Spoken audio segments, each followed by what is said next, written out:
Fala galera, beleza? Dando continuidade ao nosso curso de Química, né? Dia 1º de maio, feriado, dia do trabalho, mas não podemos deixar de trabalhar, né? Ainda mais nesses tempos difíceis que a gente está vivendo, né? Então vamos lá, capítulo 12 do livro, tá? A evolução do modelo atômico. Durante muito tempo, o Rutherford, que foi um químico do século 17, ele elaborou esse modelo aqui, que é um modelo clássico de átomo, né, que a gente vê em várias representações, né, que é o núcleo, composto de prótons que possuem cargas positivas e os nêutrons, que não possuem carga, e a eletrosfera, que são a região onde ficam os elétrons, tá? Girando em torno do núcleo, composta de elétrons que possuem cargas negativas, tá ok? Clássico esse desenho, né? Beleza. Mas daí começou a surgir, os cientistas começaram a se indagar como que a matéria pode existir, né? O átomo é a menor parte da matéria, como que ela pode existir se o núcleo positivo está próximo a eletrosfera, que é a negativa? Carga positiva, como todo mundo sabe lá da física, atrai carga negativa, né? Então como que um átomo pode existir? Não era para ele se autodestruir aqui, ó, o núcleo atraía o elétron, o próton atraía o elétron e tipo não existir matéria, né? Como a matéria pode ser estável se as cargas positivas presentes no núcleo atraem as cargas negativas presentes na eletrosfera? Isso ficou conhecido inclusive como teoria do caos, tá? Também bastante famosa aí. Aí vamos estudar, chegou um tal de David Bohr, que era aluno do Rutherford e resolveu esse impasse, tá?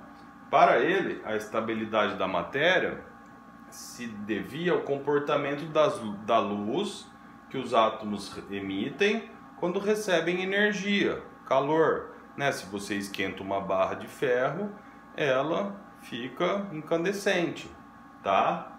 Essa luz que chamaram ela de espectro eletromagnético. O que é o espectro eletromagnético?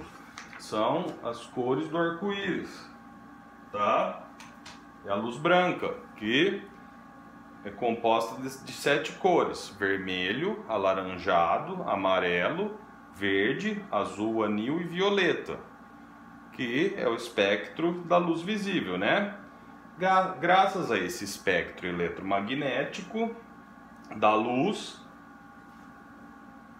um campo eletromagnético é gerado que dá estabilidade à matéria, tá?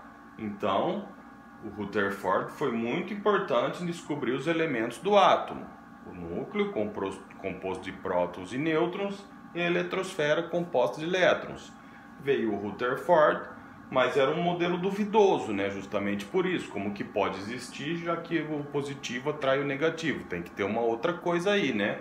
Aí eles descobriram, o aluno do Rutherford, o David Bohr, teve várias contribuições também, tá? Já vou falar do Planck, de um cara que chamava Planck, inclusive do Einstein, já no século XIX, né? No século XX, praticamente ontem, né? Em termos de história, também contribuíram para esse modelo, tá?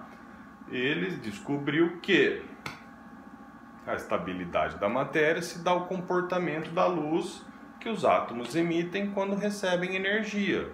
Essa luz, conhecida como espectro eletromagnético, que é uma propriedade da luz, né, que tem essas cores que eu falei, gera um campo magnético que dá estabilidade ao átomo, dando estabilidade à matéria, tá? Vamos continuar então. Aí como ficou conhecido o modelo definitivo? As descobertas do Rutherford foram tão importantes que mesmo no modelo definitivo o nome dele não saiu do modelo definitivo, tá? Ficou conhecido como modelo de Rutherford Bohr. Vou fazer de azul que minha caneta preta está acabando. Rutherford Bohr.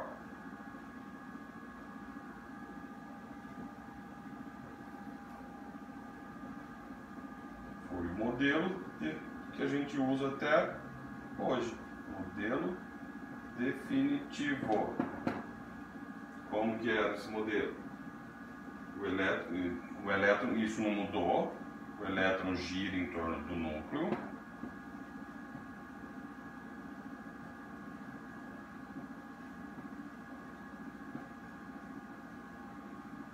Quanto mais tem o núcleo lá do átomo, que é composto de prótons e nêutrons. Em volta dele tem os elétrons girando, tá? Quanto mais distante do núcleo, menor vai ser a força de atração entre o núcleo e o elétron, certo? Portanto, quanto mais distante do núcleo, mais rápido ele vai girar. Quanto mais perto do núcleo, por existir uma força maior de atração entre o núcleo e o elétron, ele vai girar menos devagar, tá? Então, quanto mais distante do núcleo,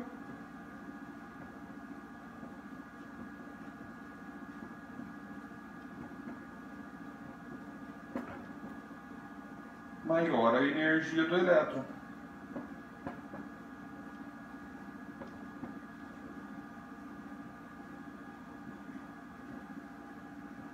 Pois ele gira mais rápido.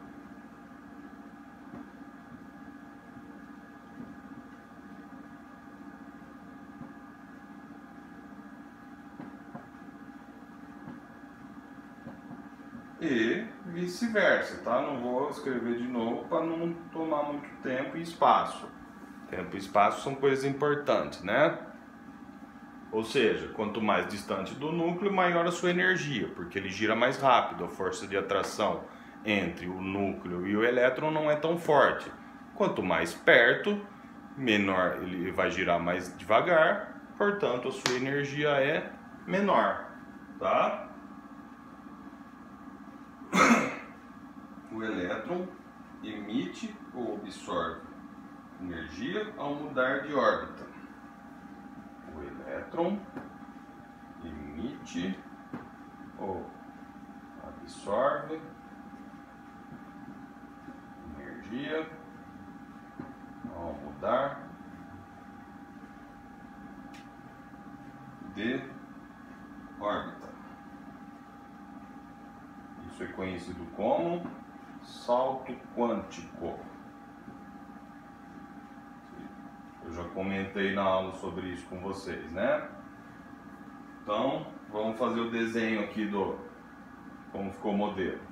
Aqui o núcleo, tá? Um negócio pequeno, composto de prótons e nêutrons. Em volta dele, os elétrons. Esse é o modelo mais aceito, bem mais simples que aquele outro, né?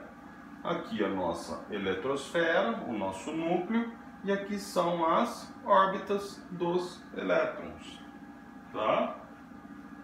Quando o elétron ele muda de órbita, isso pode acontecer, tá? Nas ligações químicas isso ocorre. Quando ele muda de órbita, ele emite ou absorve energia, tá? Quando ele é excitado, quando ele, por exemplo, quando eu esquento, ou quando eu acendo uma luz, o que acontece? O elétron ele muda de órbita, ele está absorvendo energia. Quando eu cesso essa excitação do átomo, ele retorna à sua órbita original. Aí ele vai emitir energia. Isso ocorre, galera, sabe esses objetos fosforescentes que brilham no escuro? Quando por exemplo, aqueles interruptores que existiam, né? Hoje em dia não existe mais, mas existiam uns interruptores de acender luz que brilhavam no escuro, né? Para a gente enxergar ele à noite. Durante o dia, ele está absorvendo energia da luz, do sol mesmo, né? A energia luminosa do sol.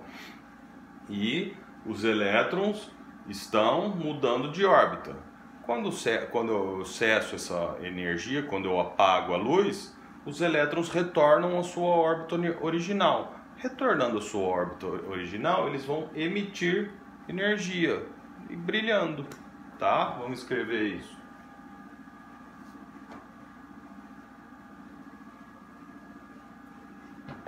Sabe quem descobriu isso? O Einstein.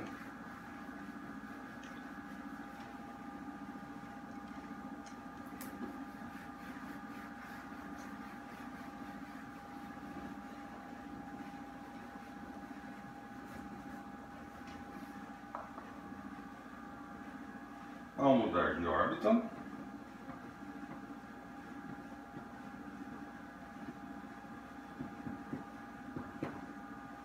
eu falei isso?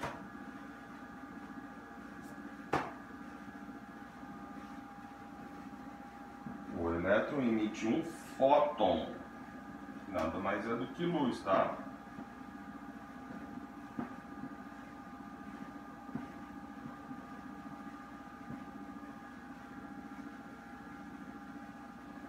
Quem descobriu isso foi o Einstein. Esse fóton nada mais é do que a emissão de luz.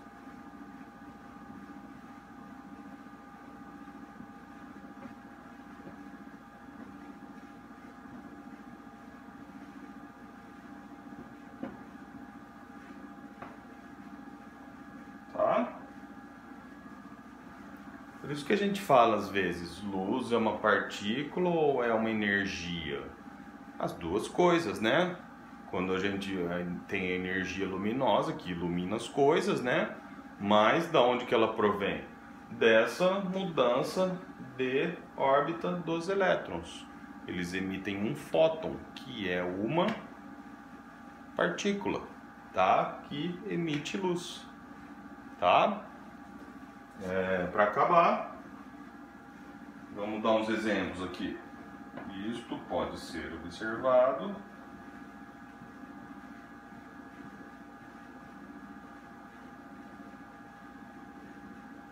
quando aquecendo um metal, né? Ele não fica incandescente, não emite luz.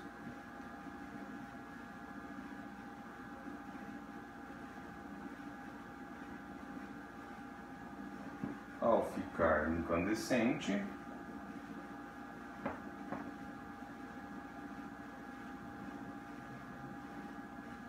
emitindo luz,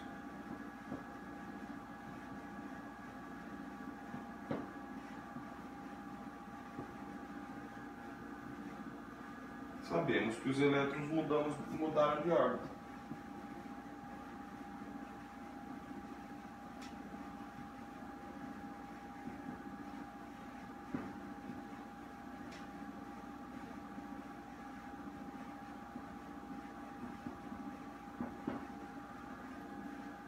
Emitindo fótons.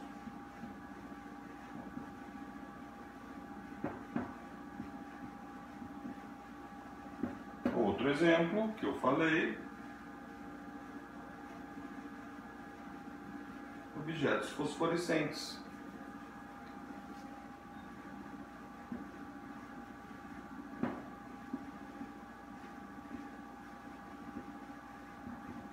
Que brilham no escuro. Tá?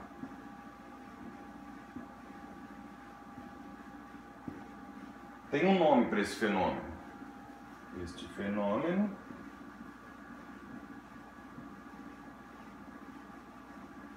é conhecido como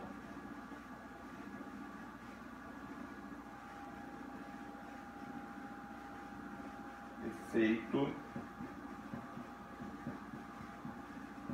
fotoelétrico, né? Elétrico vem dos elétrons, foto, luz. Então a luz dos elétrons, tá? Então, recapitulando, como a matéria pode ser estável? Graças ao comportamento da luz. O que a luz faz? A luz, ela é um espectro eletromagnético. Esse espectro eletromagnético gera um campo eletromagnético que dá estabilidade à matéria. Como que a gente pode observar isso? Fornecendo energia na forma de calor, na forma de luz, para alguns elementos, né? Alguns materiais. Por exemplo, aquecendo o ferro. Aquecendo o ferro, a gente vê que o ferro ficou incandescente. Isso indica que os elétrons mudaram de órbita, tá? Eles foram da órbita mais interna para a mais externa. Ao cessar essa fonte, os elétrons vão voltar da sua órbita original. Ao voltar, eles emitem esse tal de fóton, que é uma partícula, uma quarta partícula presente nos átomos, que foi descoberta pelo Einstein, tá? Graças a tudo isso, a matéria é estável, a matéria existe, a teoria do caos é furada, tá? Não existe isso de tipo o núcleo é positivo, atrai o elétron que é negativo, destruindo tudo, a matéria se autodestrói. Não existe, graças a esse campo eletromagnético gerado pela luz que dá estabilidade à matéria. Beleza? Só isso por hoje, tá? Semana que vem tem mais. Valeu!